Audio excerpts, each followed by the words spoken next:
Hey everyone, Sleepy Reader here. This is going to be a comic book thoughts on a bunch of DC and Marvel books that I read this week, and probably tomorrow I'll do a similar video on a bunch of indie comics I read this week. I still have one or two of those left to read. And recently I've been doing special Batman videos, or for quite a while, but this week I just didn't feel like breaking the Batman out separately or the Batman and Robin stuff out separately. I just wanted to do it all together. Most of the DC I read had some form of Batman-ish stuff in it anyway, but I just wanted to do a faster, quicker, less focused solely on Batman video this week. But saying that, let's start with Batman and Robin Eternal. Malice, the Malice of the Mother. There's not a huge amount to say about this. It is ticking along nicely. The story continues. All the things I've kind of liked about the basic setup of this series continue, which is a tight focus on event and time in each issue, giving just a step forward and going pretty thoroughly into things. So we actually meet Mother, apparently. And we have some fights and some chases.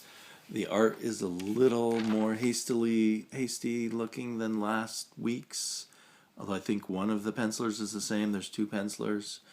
Genevieve Valentine is doing fine here, but not blow your mind work or anything like that. But she does her duty. There are some pages like this one that are very good. I like this nice silent page here with lots of action. I really do kind of like this ballerina, this lead ballerina who's also kind of a lead fighter or agent of Mother. And it's interesting how she gets kind of pulled out of the fight at the end by her mentor, I believe, who is not Mother but looks an awful lot like Mother. Where'd that go? So that momentarily confused me. It was like, did Mother, is that Mother talking to her here or someone else? But it is someone else. No, that's still Mother. But that is not Mother. But it's another silver-haired older woman who somehow is a controller of this ballerina. So that's intriguing. I hope we come to understand that part a little more. There was an odd moment. I guess I thought that Dick Grayson was far away from the action in the ballet theater, but the next moment he's there with our two women, or young women heroes, fighting with them. But I think that was my only niggling point. I didn't quite understand. I don't know if there's something we should understand about this final page where someone is hallucinating and seeing Red Robin and Red Hood in this different way. But I definitely liked it. And so I'm looking forward to next issue. My only caveat about next issue, that looks like very different art there, doesn't it? My only caveat about next issue is the writers on it are writers I've never heard of. So not just sort of minor DC writers who are getting to be part of this project, but people had never heard of before. I looked them up, and it looks like they've written two comics in the past called Hacktivist, which I think was some movie star's idea, and then they got writers to write it, so maybe they're Hollywood writers or something. But I'm a little nervous about that. But not horribly nervous.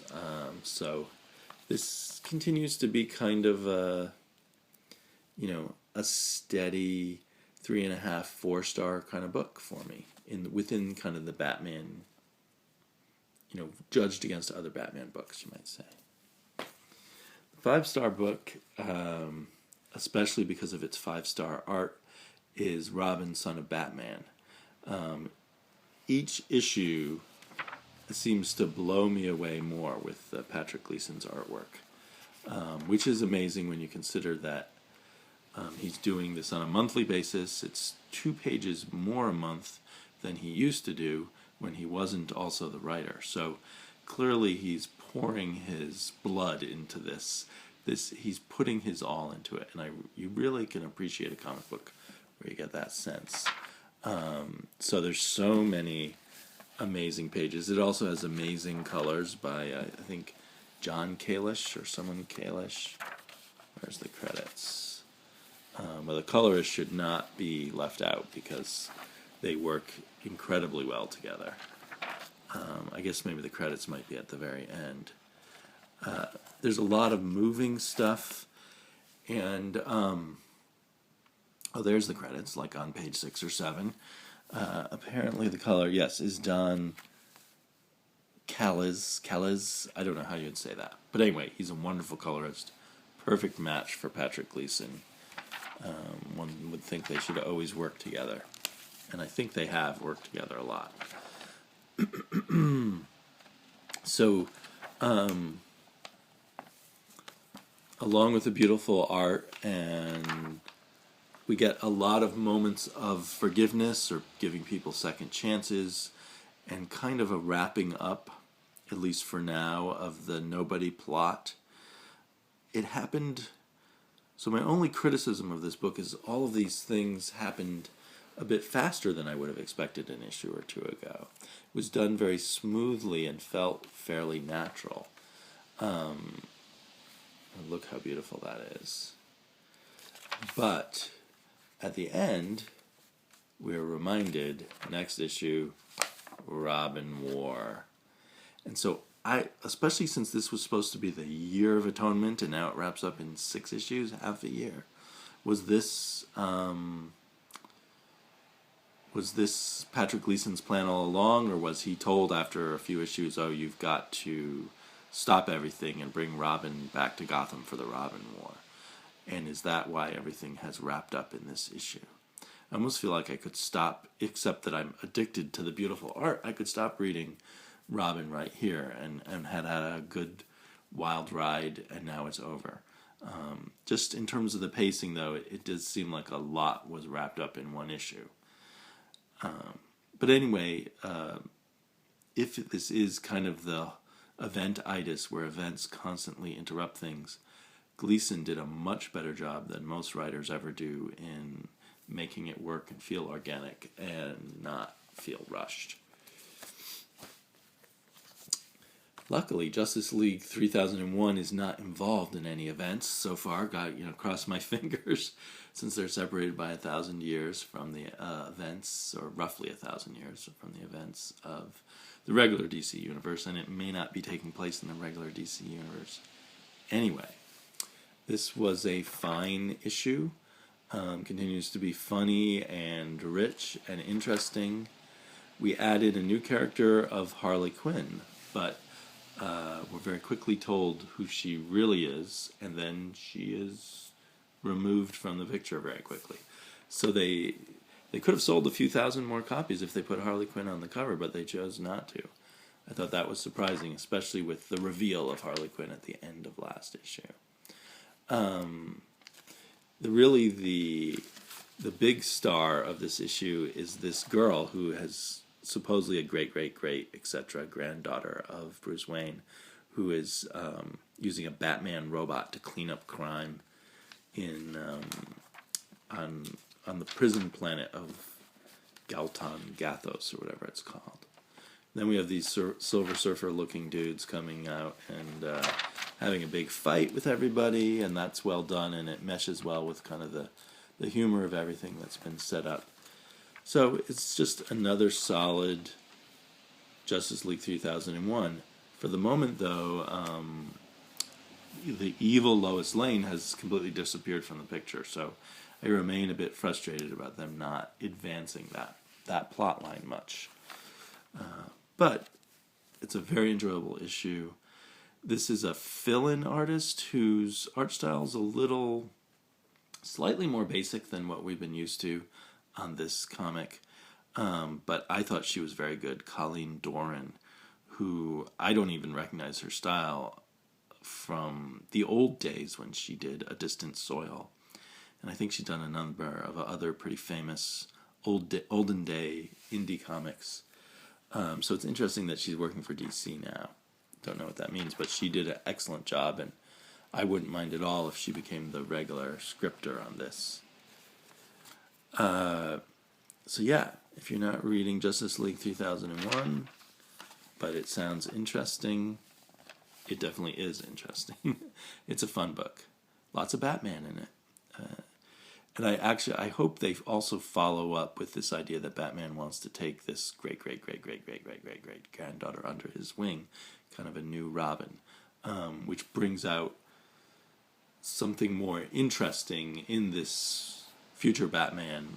This, not future Batman, but this cloned, revived Batman, other than him just being a comical, screwed up, not quite properly made clone. So anyway, there's a lot of interesting stuff to mine with this young girl. So I hope they continue with that. There she is up there. I don't know, creating weird shadows up here. So yeah, cool comic.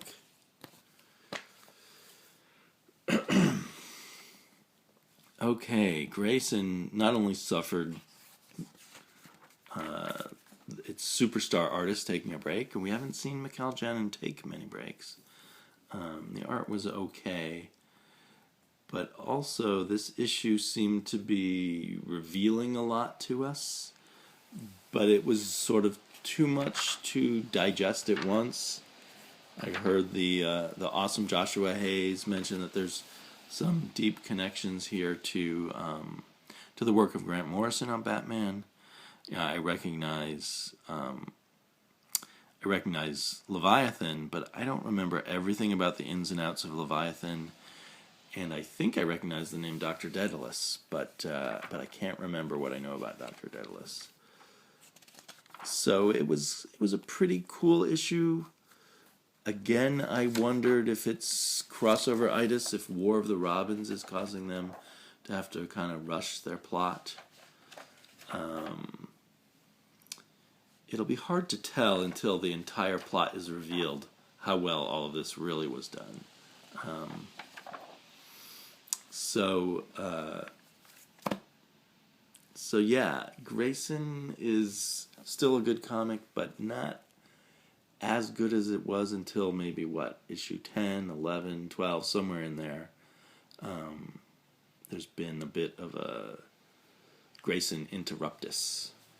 And this is, one of the writers on here is Tom King, who, for a while I was feeling could do no wrong. The script of this issue is by Tim Seeley, so Tim Seeley and Tom King co-plot this comic and then take turns doing the script.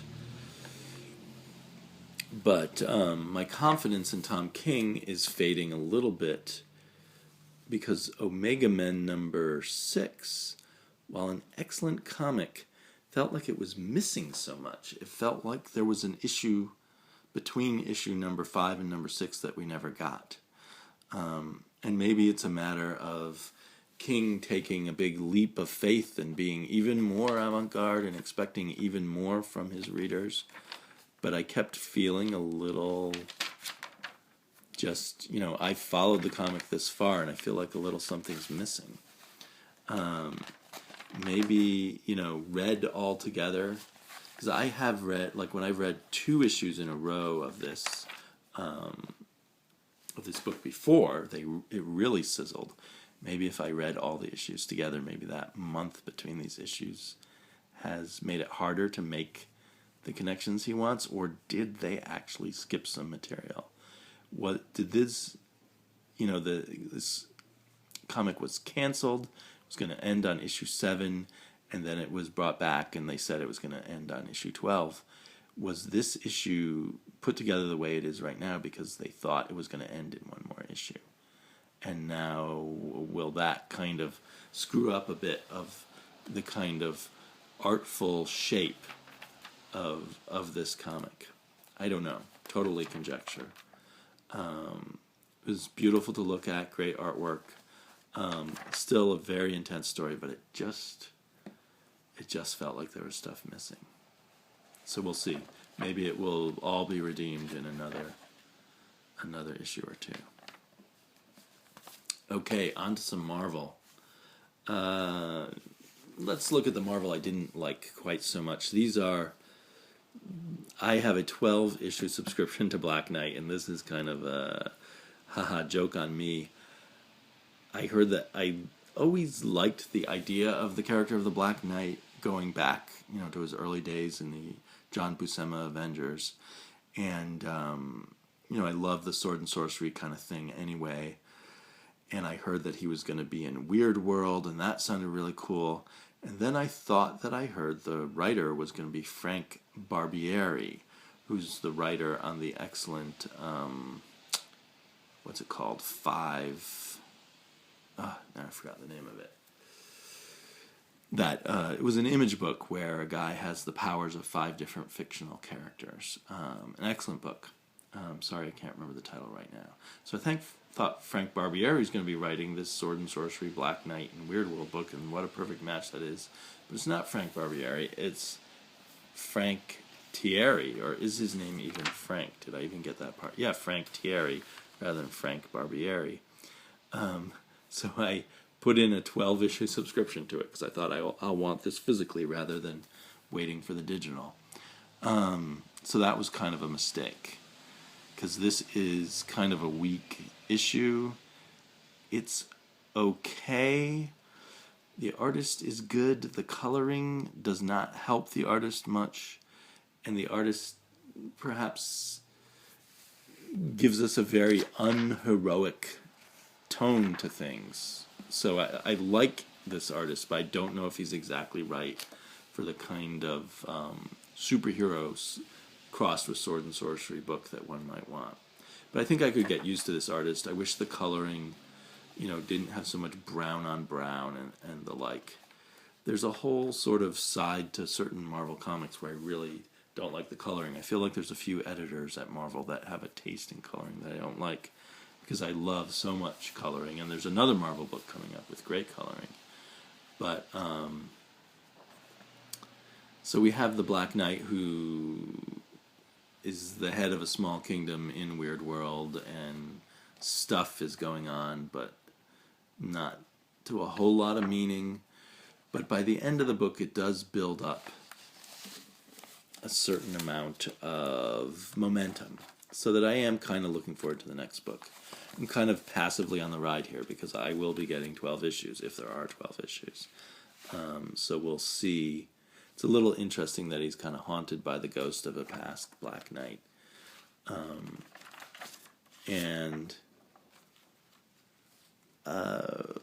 We got a little bit more of a backstory of how he became king. And then it looks like some version of the Avengers shows up. I don't know which Avengers. Is there an Avengers with Deadpool and Dr. Voodoo and stuff in it? And maybe the Human Torch. The way it's drawn, I'm not even sure if it is the Human Torch. Is that the Uncanny Avengers? I don't know. Secret Avengers? Maybe it's the Secret Avengers. Or maybe it's not anyone. Oh wait, it says right there, throw down with the Uncanny Avengers. So, it's not horrible or anything. It's mildly enjoyable. If I was paying full cover price, I definitely would be pretty darn disappointed, though. The writer has some good ideas, but is very weak in laying them out, I think. That's my impression. On the other hand, one of the best comics I read this week was The Mighty Thor #1, the reboot, but it's not really a reboot, just a renumbering after Secret Wars of the adventures of the female Thor. Had this amazing 3-part fold-out cover, and then on the inside, a black and white version of the same fold-out cover, and then a regular cover with no title on it at all. So you could pull this off, I suppose, and have it either black and white poster or a color poster. I guess if I find this in the dollar bin someday, I might buy it again just to actually pull it out and have the poster. It is funny how it's the same artist, but he's suddenly drawing the female Thor with a lot bigger bicep and forearm. But this was just wonderfully done. We've got Cancer Thor. I heard someone call her Jane Foster, dealing with her treatment of cancer, dealing with the irony that when she turns into Thor, the magic of turning into Thor gets rid of all the poison of the chemotherapy, but does not get rid of the cancer, which is a part of her body. So that every time she has to go off and be a hero, she undoes her cancer treatment. So we get her as this noble, suffering cancer patient, and then we get her as this super cool Thor. And both are done really well. The coloring here is incredible. Matthew Wilson has, from his DC work, been one of my favorite colorists, like on Wonder Woman, but he outdoes himself on this book. He's also doing fantastic work over on Paper Girls. But he really makes this comic rock. I mean, Russell Dodderman is mostly a very good artist, although he always has little bits and pieces that I don't like so much. Like there's a beautiful drawing, but other times his drawing looks a little odd or a little off to me. But when you combine, somehow his work and Matthew Wilson's color work just work really, really well together. So, yeah, I just love this issue, looking forward to more. While it was a huge mistake to have done a print subscription to The Black Knight, I am so glad I have a print subscription to Thor and that I'm not reading this one digitally the way I am most Marvel comics. Jason Aaron basically masterfully lays out one problem after another. So instead of your usual superhero facing some war between the different realms of Norse mythology, she's facing that, plus an Odin gone crazy, and issues. Actually, this was the weakest part, was this sort of Congress of Worlds, which was a lot like the Republic in the Star Wars prequels. But so she has that problem, and she has the cancer, and she has all these different problems arrayed up against her, and how is she going to deal with all of them, and how will Jason Aaron pull it out of his hat and make it all work? But I have total confidence that he will make it work so far. He's made so much work in his work on Thor before Jane Foster and now with Jane Foster. It's very cool. And the issue ends on a very believable cliffhanger, and I'm very eager for the next issue. So, yeah, awesome. Finally, if you watched my haul, you saw that I got a whole bunch of these 1 million tie-ins to an event back in 1998, I believe, or 96. And I was pretty excited, most of all, for this OMAC-looking Superboy. And it was really cool for about the first 10 or 8 to 10 pages in the far future, with all these different clones of Superboy who are also OMACs. And there seemed to be something really interesting going on with the way they channel their power. The art was pretty cool. I like this coloring that is the older coloring, but is done quite well. And it's on this rougher paper that's somewhere between the old newsprint and the newer, higher quality paper. Not, almost like Baxter paper, I suppose, but not quite as shiny as the Baxter paper. It holds the print really well, no blurring. I'd be happy if comics, got a little cheaper and were on this paper. This is perfectly fine paper. And it's quite pleasing. So yeah, there was lots of cool stuff, but then they do this thing where they're viewing back in the past, and then the rest of the comics, so starting on page 8, almost all the rest of the comic is a 1990s adventure of Superboy, with some slight connections to the future. So I guess the writer of this was, doing what he had to do for the event, but then continuing the plot for his own Superboy story, which seemed pretty good. It kind of reminds me of the DC that took stuff from Marvel, and maybe the whole Superman family of comics suffered from this most. They took the idea of, really interconnected, intertwined stories with lots of characters who know each other and meet each other in various ways very seriously, but they didn't give them the personality and the hook that Marvel had. So it feels like a lot of complication and interesting mysteries and dilemmas, but no emotion, no emotional